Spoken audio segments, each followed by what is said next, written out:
Colbyjack.net is proud to present From the Flames by Trisha M. Wilson.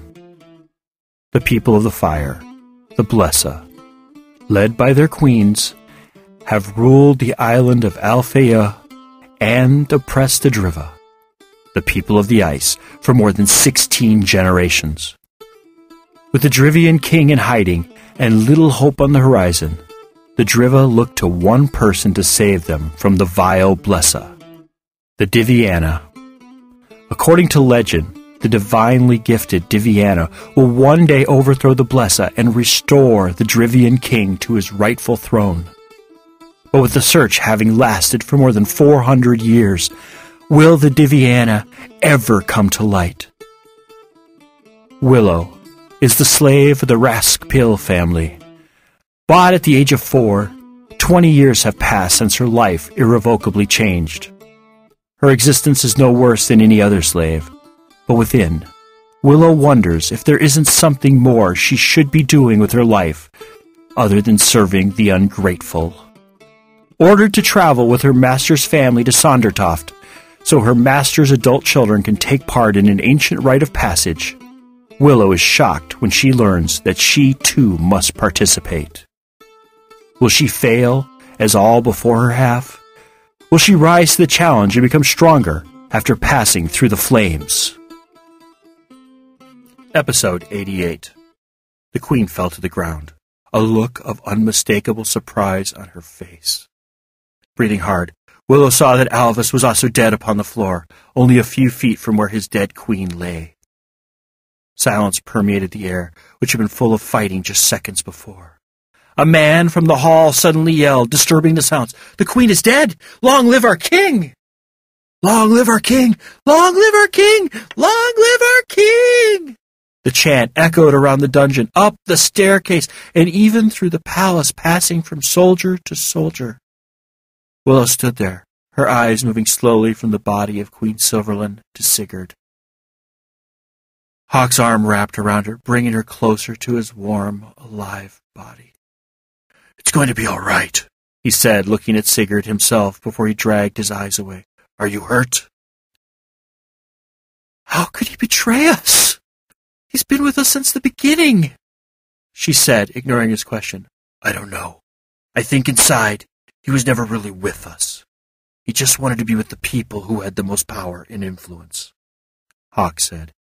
Gently guiding her away from the dungeon and the bodies, he said, "Don't think about it.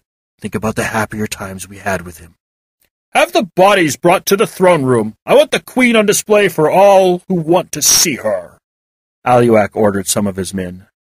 As Willow and Hawk approached the bottom of the staircase, Kalina came running down toward them.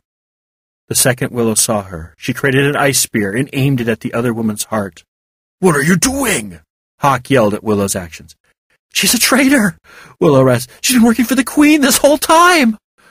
"I haven't. I mean, when I first met you, it was on her orders. But once I got to know you, I stopped sending her correct information. Please, you've got to believe me," Kalina pleaded. "Stand down," Aluak ordered.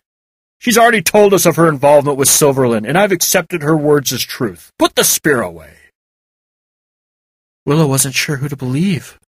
Did she trust her new king, or her intuition that Kalina couldn't be trusted? Her mind was made up when Hawk said, "Please, honey." The spear disappeared, leaving Kalina alive and unharmed.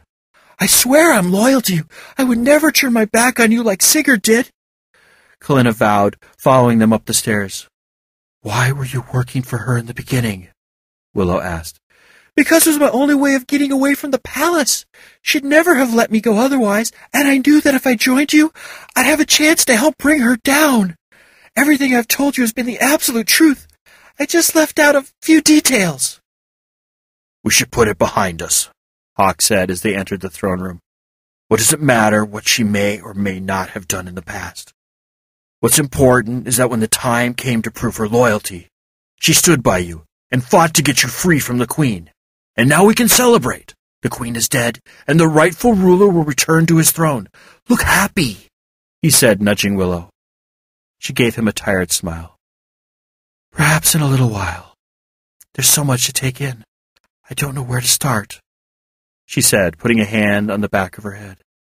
The hit on the head Sigurd gave me has left my brain feeling rattled. Stepping into a bright ray of morning light, she asked, Is it morning? Yes, Hawk said. We didn't realize something was wrong until night had already come upon the battlefield, and you and Sigurd hadn't come back. We searched everywhere for you without luck. I wanted to transport to you the second I realized you were gone, but Aluak forbade me to, just in case you were in the hands of the enemy. When we couldn't find either of you, a soldier remembered seeing a man carrying a large bag over his shoulder going into the forest. It didn't take a lot of imagination to figure out the man was Sigurd, and the bag you, Kalina said. We then formulated a plan and set it into motion the minute the sun started to rise. I'm glad we didn't wait any longer, or else you might have been killed, Hawk said, gripping Willow's hand tightly. I'm fine, but I need to clean up. This whole business has a distinctly dirty feeling. Is there anywhere I can clean up? She asked Kalina. Yes, follow me and I'll take you to one of the guest quarters. They started walking out of the room when a voice called Willow's name. Where are you going? Aluak asked, jogging over to where they were. I'm going to clean up, then I'll... No, you don't have to do anything. I've got everything taken care of. Why don't you rest a little? When you wake, come find me. I have a surprise for you. Yes, sire. Willow liked how those words flowed off her tongue. From a look on Aluak's face, so did he. Refreshed and relaxed, Willow left her guest room in the late afternoon. She hadn't even taken 5 steps out of the room, however, when a voice called after her. Ma'am, ma'am. Turning, she saw a soldier hurrying toward her. He skidded to a halt and said, Ma'am, the Queen requested me to escort you to the throne room. What a coincidence. I was about to go looking for the king, Willow said. Shall we go? Of course, ma'am, the soldier said, leading her down the hall. As they walked, Willow said, Adelina, where are you? With Hawk. Kalina's going on about something in the garden area of this place they call a palace. In my days, palace gardens were better kept. This place is a mess. Why are you with them if you don't want to be? She asked. The girl kept going on about thinking she saw someone and wanting me to sniff them out. Really, I don't know why I didn't bite her except I needed to get out into the fresh air anyway. Too much palace air is bad for the lungs. Where are you, love? Hawk asked, suppressed laughter in his voice.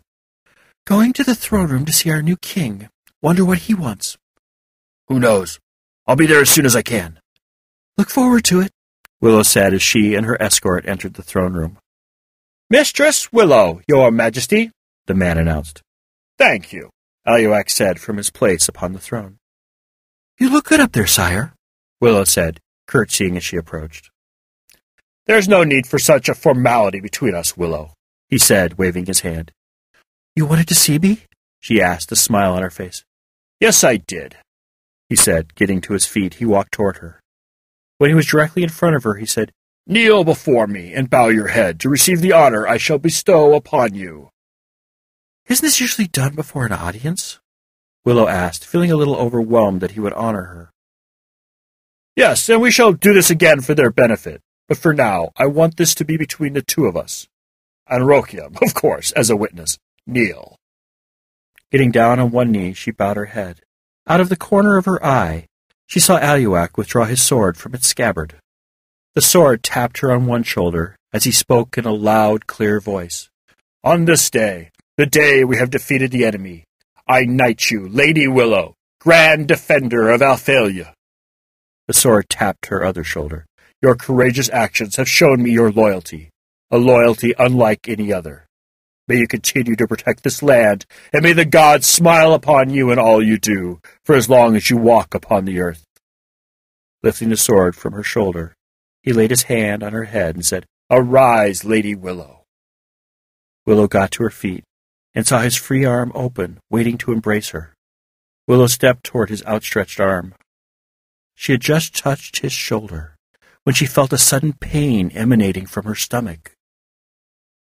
Looking down, she saw the pommel of Aluak's sword, the same sword he had just knighted her with, sticking from her body. The hand holding Val spasmed, refusing to release him as her mouth opened in shock. Why? She gasped, not believing what had just happened. not wanting to believe what her king, the man she had fought so hard to put on the throne, had done to her. Because you are too powerful and popular. I can't have anyone around me who can take my throne from me, including you. As he drew the blood-streaked sword out of her body, Willow thought, Hawk, help! Before she crumpled to the ground like a marionette who'd had her strings cut.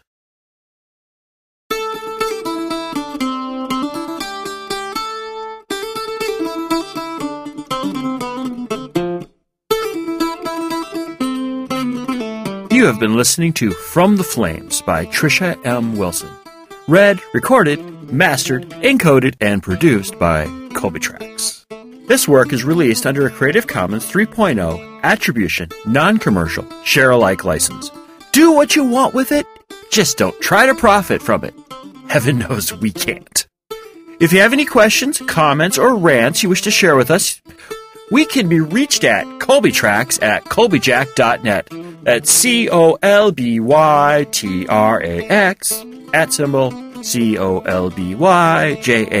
@COLBYJACK.net. Yep, I sing it too. If you want to follow the exploits of Trisha in Twitterland, just search for Lady Trisha W on Twitter, or follow the ever-dashing, courageous, hardworking, intelligent, and immensely humble Colbyjack on the Twitters as well. If you find that you can't, just wait to find out what will happen with Willow, the strong dude and the annoying dude. Be heartened to know that From the Flames is available from Amazon, Barnes & Noble, and Smashwords, as well as from our little shop. Didn't you know about our little shop? Why, yes, we have a little shop located at shop. That's shop.colbyjack.net. That's shop.colbyjack.net. Yeah, real original there. There you will find the latest ebook versions of all our works in both Mobi and ebook, all DRM-free, as well as audiobook versions of such works as Firmware Hijacked and Proxy, as well, naturally, as well as From the Flames. The audiobooks differ from the podcasts in that the headers and bumpers only run once, and the episodes are grouped in hour-long episodes for easy burning to CD or for downloading on the go. If you find you don't need any stuff, but just want to thank us monetarily for our efforts here, just head on over to Colbyjack.net, select either audio or visual, and look for the donate button located on the blog roll. Well, anyway, thank you for listening. Have a wonderful week, and remember to be fabulous.